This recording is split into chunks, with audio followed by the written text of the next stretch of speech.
What if I told you that tiny spiders have been using anti-gravity technology for millions of years?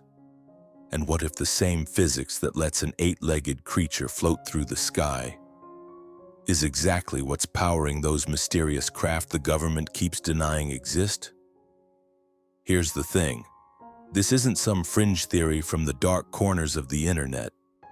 This comes from a Russian nuclear physicist who builds fusion reactors in his basement, a man who's been visited by the FBI. And what he's uncovered about static electricity, nuclear isotopes, and levitation, it might just explain everything from how the pyramids were built to why those Pentagon UFO videos look the way they do. Stick with me here, because by the end of this, you're going to see the sky very differently. Before we dive into the physics, you need to know who's making these connections. His name is Max. He's a Russian-born nuclear physicist who came to the United States in 1997. He taught at Penn State. He's built crude oil upgrading technology that had Shell knocking on his door. And now?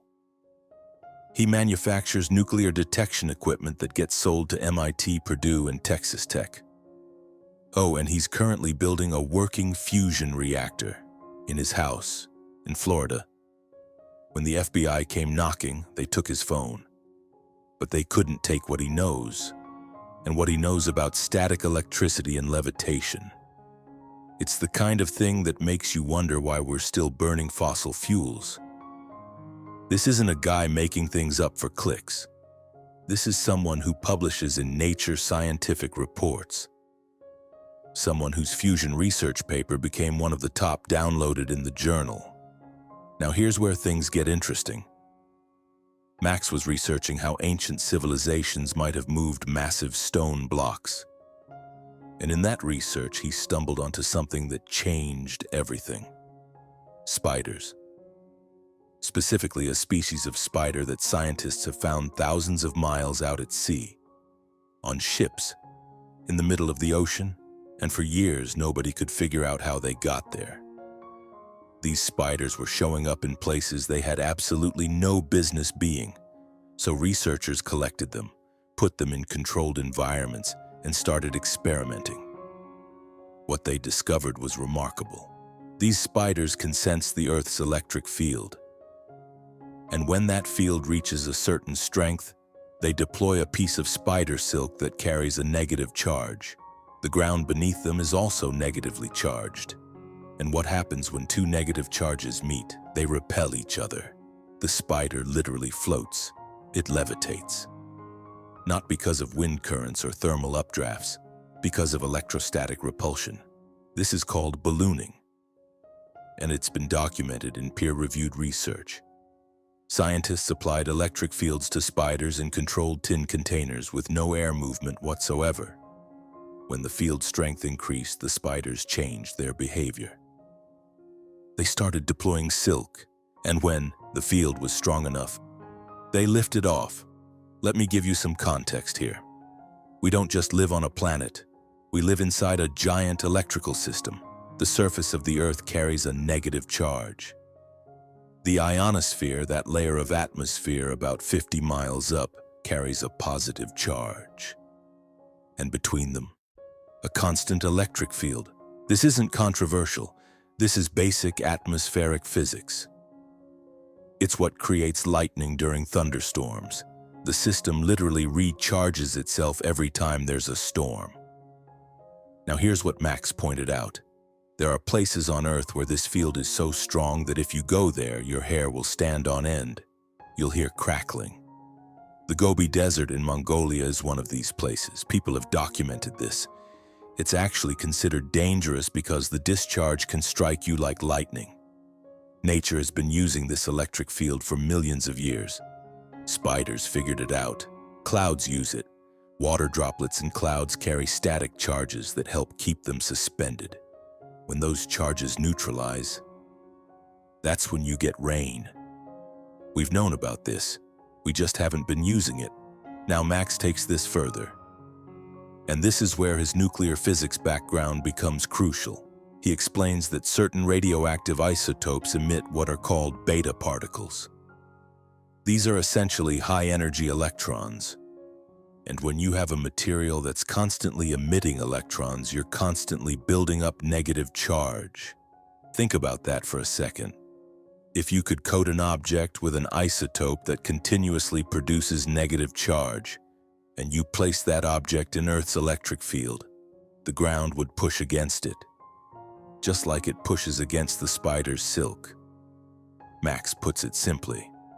If you mastered nuclear technology to the point where you could produce these isotopes efficiently and in quantity, you could make things float, not through magic, not through anti-gravity in some science fiction sense, through the same electrostatic repulsion that spiders have been using since before humans existed.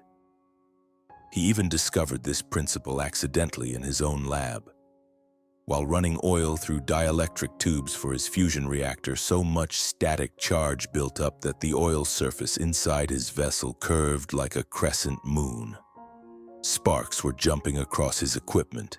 He realized he was generating massive electrostatic forces just by pushing oil through plastic tubes. And he thought, if I can do this by accident, what could I do on purpose? Max also references something called the Hutchison Effect. This comes from a Canadian inventor named John Hutchison who experimented with overlapping electromagnetic fields. And what he documented was strange. Metals would spontaneously fuse together or crack apart. Metal would bond with non-metal in ways that shouldn't be possible. Objects would levitate. Now, the scientific establishment has largely dismissed Hutchison's work, but Max offers an explanation that makes physical sense.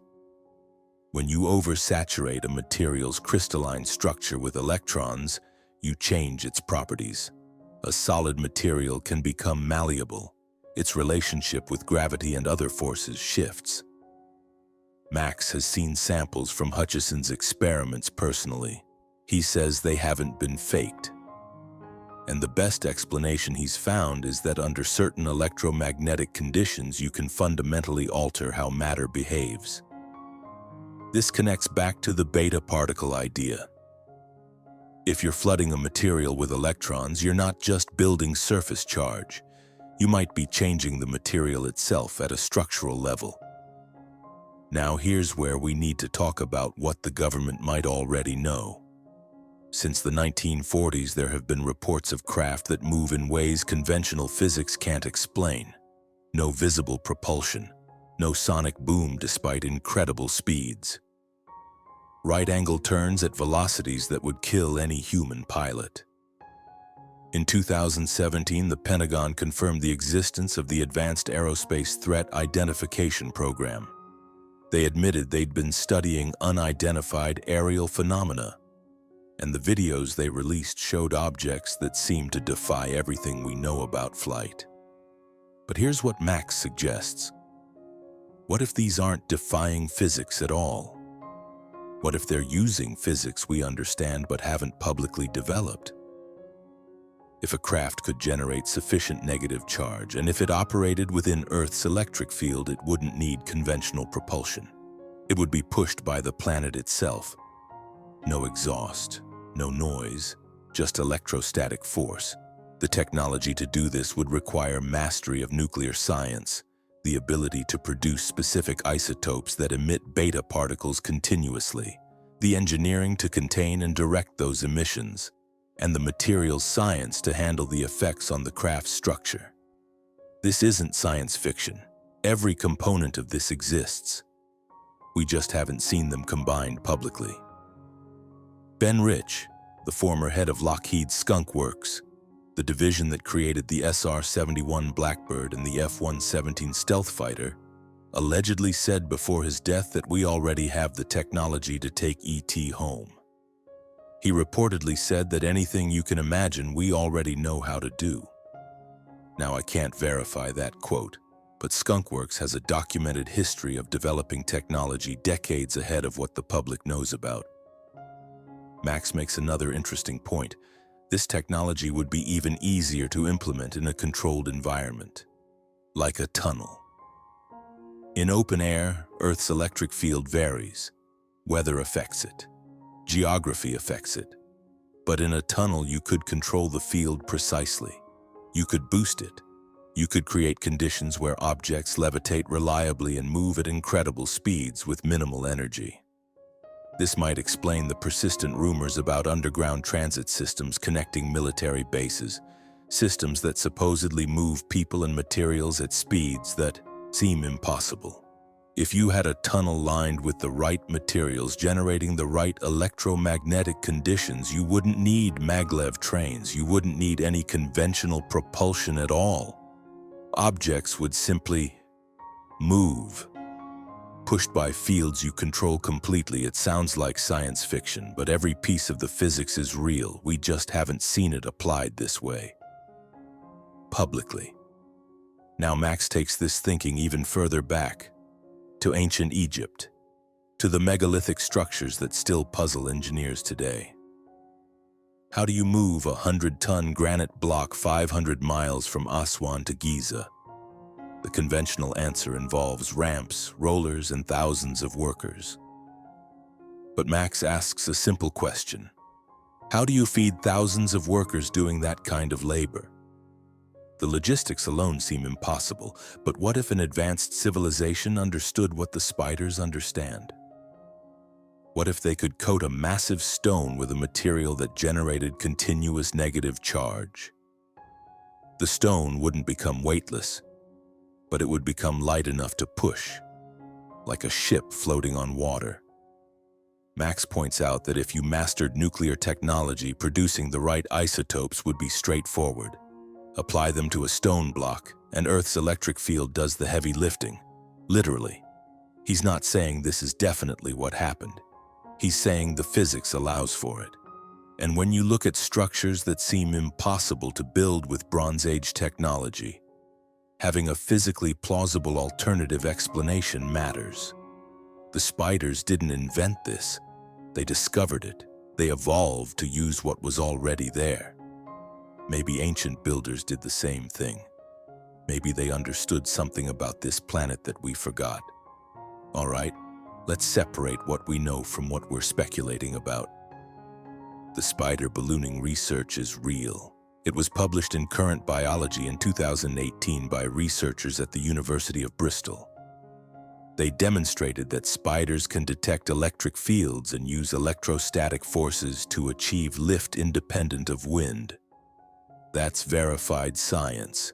Earth's atmospheric electric field is real and well documented.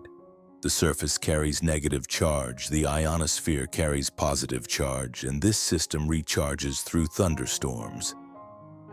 Basic atmospheric physics. Beta-emitting isotopes are real. They do produce continuous streams of electrons. This is fundamental nuclear physics. The Hutchison Effect is more controversial. While there are documented samples and videos, mainstream science hasn't replicated the results under controlled conditions. It remains in the category of interesting but unverified. The black budget speculation is exactly that. Speculation. We know secret aerospace programs exist. We know the government has studied unusual aerial phenomena. But we don't have confirmed evidence that electrostatic propulsion craft have been developed. What Max is proposing is a theoretical framework. He's connecting verified physics to unexplained observations. He's not claiming to have proof. He's saying the pieces fit together in a way that deserves serious investigation. And honestly, that's more intellectually honest than most of what you'll find on either side of this debate. Here's my take on all of this. Nature figured out electrostatic flight millions of years ago. Spiders use it every day. And we've been so focused on combustion, on pushing against air, on conventional propulsion that we've ignored what might be a far more elegant solution. The physics is there, the principles are understood. The question is whether anyone has put them together at scale. I think there's fire here. Maybe not a fully developed secret space program running on spider physics, but definitely an avenue of research that deserves more attention than it gets. What I find most compelling is how simple the core idea is. Negative charges repel. Earth has a negative charge. Generate enough negative charge on an object and Earth pushes it up. Spiders prove the concept works. The rest is engineering. You're not crazy for looking at those Pentagon videos and thinking something doesn't add up. You're not crazy for wondering if there's technology we haven't been told about. The physics says it's possible. And once you see that, you can't unsee it. What do you think? Is electrostatic propulsion the key to those unexplained craft? Are we looking at technology that's been hidden in plain sight, demonstrated by spiders for millions of years? Drop your thoughts in the comments. I read them all, and some of the best insights come from you. If you want more deep dives like this, where we connect the dots between nature, physics, and the unexplained, hit that subscribe button. Until next time, stay curious.